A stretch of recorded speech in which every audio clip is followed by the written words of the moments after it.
Écoute le murmure du récif. On t'a toujours dit que le corail était une plante, ou peut-être un animal de pierre. Mais voici ce que l'histoire officielle ne te dit pas dans l'ancienne Atlantique, les coraux étaient nos bibliothèques vivantes. Chaque polypier, chaque branche de calcaire est un cristal de mémoire capable de stocker la lumière et les souvenirs de l'océan. Tu te demandes peut-être pourquoi certains récifs brillent d'une lueur si étrange lorsque la lune est pleine. Ce n'est pas une simple réaction chimique, c'est le cinéma des abysses qui se réactive. Imagine toucher une paroi de corail et voir apparaître par projection bioluminescente les images des cités d'or, telles qu'elles étaient il y a 5000 ans. Le corail ne meurt jamais vraiment, il archive. Et c'est là que ça devient fascinant. Connais-tu le rôle secret du poisson perroquet? On dit qu'il dévore le récif. En réalité, il est le conservateur de cette bibliothèque.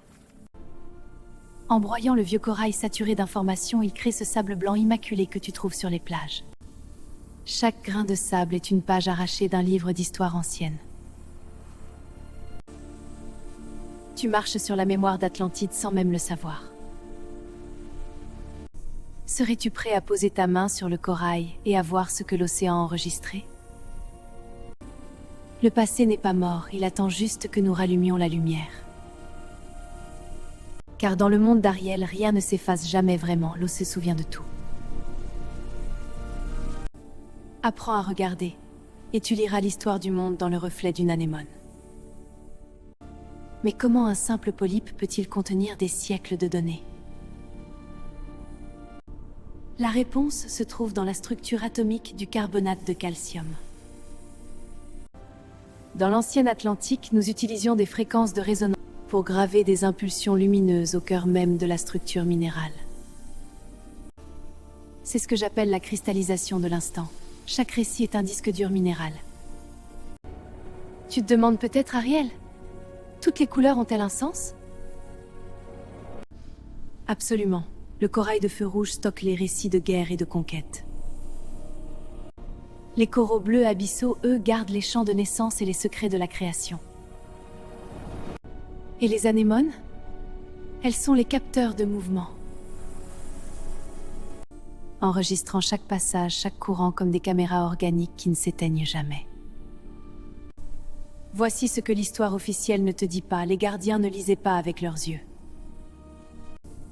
Nous entrions en transe de résonance. En posant le front contre le corail, nos ondes cérébrales se synchronisaient avec les vibrations du récif. On ne voyait pas seulement le passé, on le ressentait. La chaleur du soleil sur une ville disparue, le goût de l'eau purifiée par les anciens filtres, tout revenait en une seconde. Mais aujourd'hui, cette bibliothèque est en danger. Le blanchiment des coraux n'est pas seulement une tragédie écologique, c'est un effacement de données massif. Quand un corail blanchit, c'est une page d'histoire qui s'évapore à jamais. Imagine une bibliothèque mondiale, où les livres prendraient feu les uns après les autres. C'est ce qui arrive sous nos yeux. Et c'est là que ça devient vraiment fascinant. Certains coraux profonds ont commencé à compresser leurs données pour les protéger.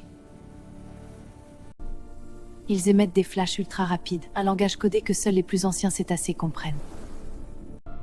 Ils transfèrent la mémoire d'Atlantique vers les abysses, là où le bruit du monde moderne ne peut l'atteindre.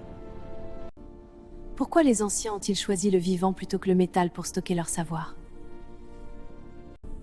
Parce que le vivant se régénère. Le vivant s'adapte. Une machine finit par rouiller, mais une forêt de corail peut vivre 10 000 ans si on la respecte. C'est la technologie la plus durable jamais conçue. Regarde cette branche de corail noir. Elle contient peut-être la recette de l'énergie propre utilisée par mes ancêtres.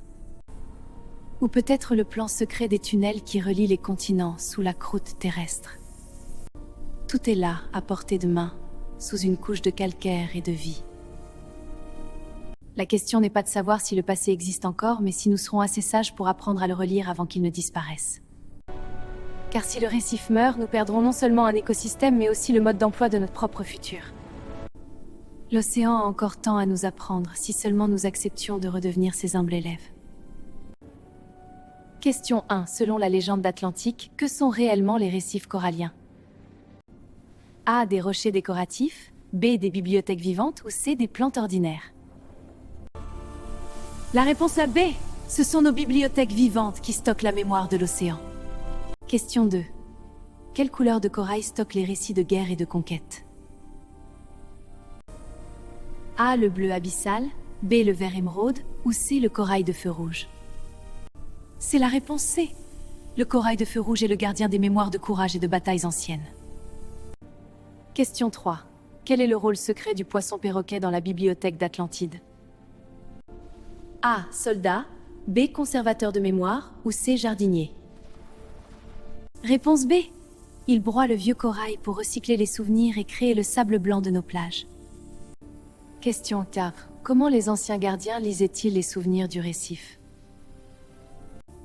A. Avec des lunettes, B. Par la transe de résonance ou C. En lisant des livres? La réponse est la B. Nous utilisions la transe de résonance pour synchroniser nos esprits avec les vibrations du cristal. Question 5. Que se passe-t-il pour l'histoire d'Atlantique quand un corail blanchit?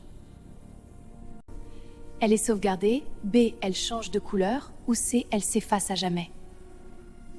Réponse C.